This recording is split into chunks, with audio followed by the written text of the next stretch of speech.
نحمدہ و نصلی علی رسولہ الکریم اما بعد۔ محترم ناظرین، ہمارے سلسلے کا 10واں سوال یہ ہے کہ مسلمان کو کن چیزوں پر ایمان رکھنا ضروری ہے؟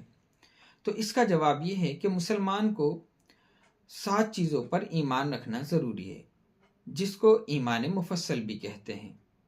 آمنت باللہ و ملائکتہ و کتبہ و رسلہ والیوم الآخر والقدر خیرہ و شرہ من اللہ تعالی والبعث بعد الموت۔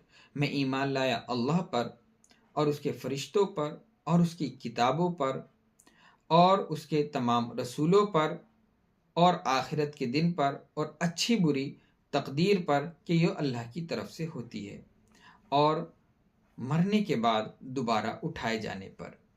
یہ 7 بنیادی چیزیں ہیں اور ایمان مفصل کہلاتے ہیں، لیکن اگر ہم تھوڑا سا غور و فکر کریں تو ہمیں پتہ چلتا ہے کہ یہ 7 کی 7 چیزیں ایمان کی جو 3 اہم بنیادیں ہم نے بتائی تھی، توحید، رسالت اور آخرت، اسی میں جا کر مدغم ہو جاتی ہے۔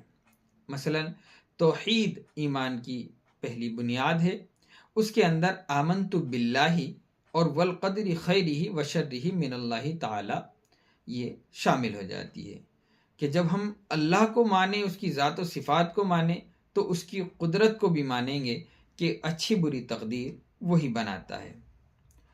اور دوسرا بنیادی عقیدہ تھا رسالت۔ تو رسالت میں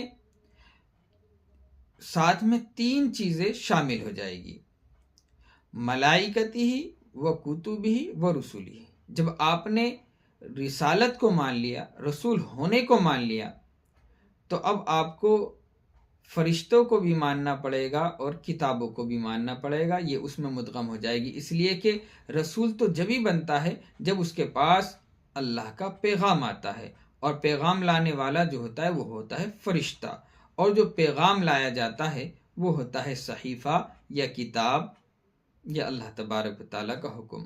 تو ملائکہ، کتب اور رسول، یہ تینوں کے تینوں رسالت کے اندر مدغم ہو جاتے ہیں۔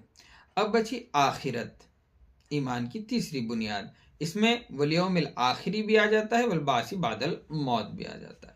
تو بنیادی طور پر اگر ہم دیکھیں تو 3 ہی جو ہے اس کی شقیں نکل کر آتی ہے، توحید، رسالت اور آخرت۔ وآخر دعوانا ان الحمد للہ رب العالمین۔